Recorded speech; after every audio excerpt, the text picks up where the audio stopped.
Have you ever wondered why your track feels messy while your favorite artist's music feels wide and spacious? Right, it's so annoying.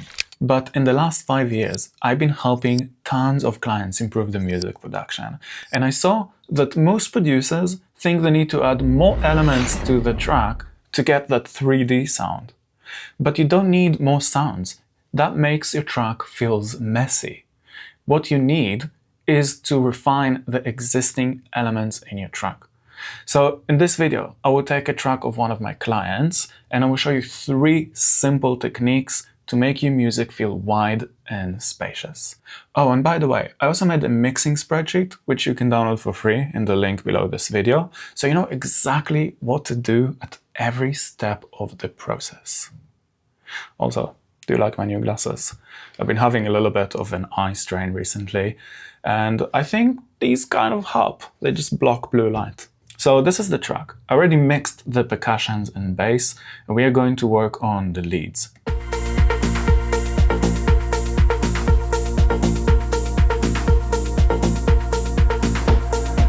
So all of these sounds sit in the same space. And they're competing with each other. We can push them further apart and make them feel so much wider, spacious, and even much more powerful. So the most important sound is this. The problem is that this sound is quite plucky, and I wanted to make it flatter to make it more powerful. You can see the transients. So let's add a clipper, a free plugin called Crispy Clip Light. All it does, it's like you're taking scissors and you're chopping the transient of the sound. Just look at the analyzer.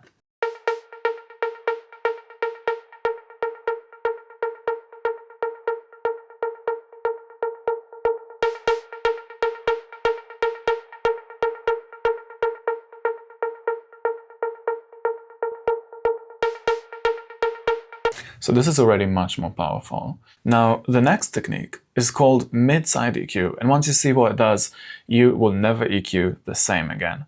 But first of all, what is mid-side EQ? So every sound that is playing has mid information and side information. Mid is everything that plays exactly the same on both monitors, and side is everything that plays a little bit differently on each monitor. Imagine anything that has reverb on it, or something that is panning from side to side, or any sound that has a delay on it. Those will be the side information. You can EQ each one separately because it's not the same information, and a normal EQ will EQ both together. We don't want that.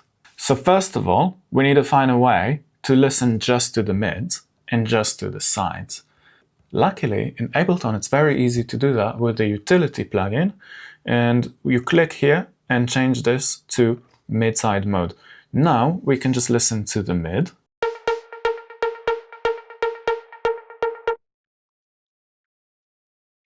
And the side. Let's drop an EQ, change it to mid-side mode, and let's EQ the mid. What we want to do is isolate the character of this sound. So either boost the frequencies that sound nice, or get rid of the frequencies which we don't need.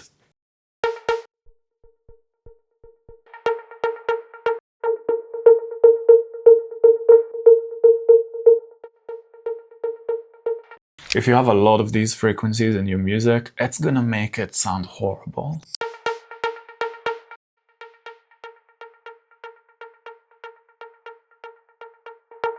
There's a lot of clarity around the 3K. Let's do the side.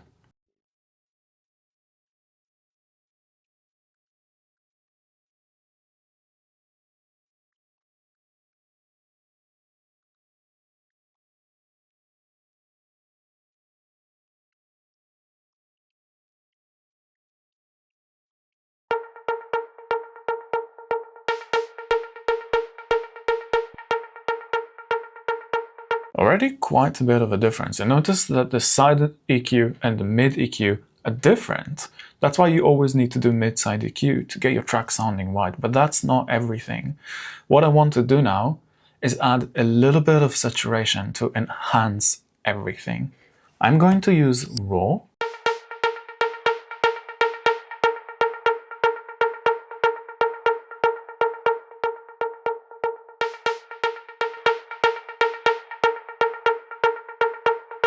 Now this sound is so much more powerful because this raw after the EQ has enhanced both the side and the mid information. You can even use this on mid-side mode and enhance the side and the mids separately. So we will going to listen to the mids.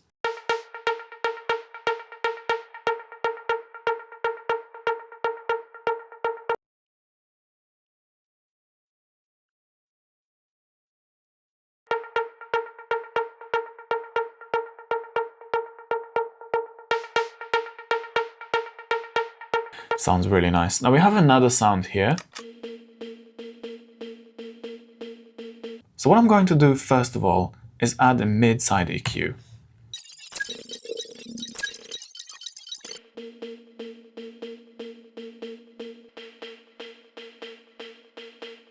Such a massive difference. Now I want to emphasize this EQ with some saturation.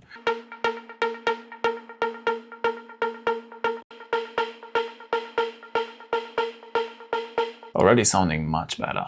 Now, so far making all of these edits in isolation, at the end, we're going to play it in context and adjust some of the parameters. Now we have another sound here, this.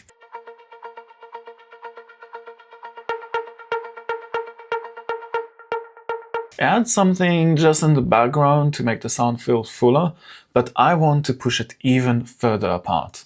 Let's go to the audio effects and I'm going to add an autopan tremolo. First of all, I would change it from rate to synced and I will put it on 2 bars.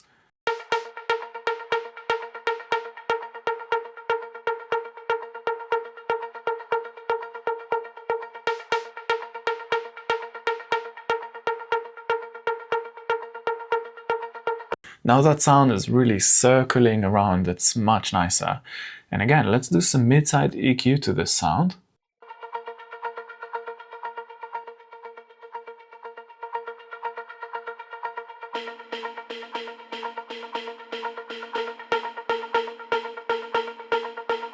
Now, if you've been producing for a while, but you struggle with muddy or harsh mix, or you just often get stuck in a loop, and you want a clear structure to produce professional quality music you will actually be proud to share with the world, then check the link below this video.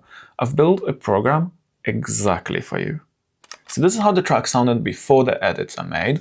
Listen mainly to the lead sounds and how they sound kind of like all in the middle, sound a bit muddy.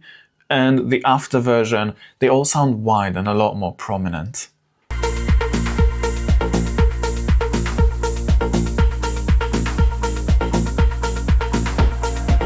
So obviously, this video isn't going to solve all of your mixing problems.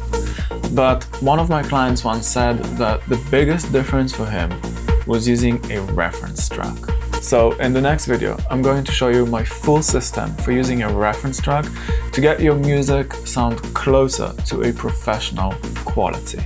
So I hope you enjoyed this video and I'm looking forward to seeing you in the next one. Peace.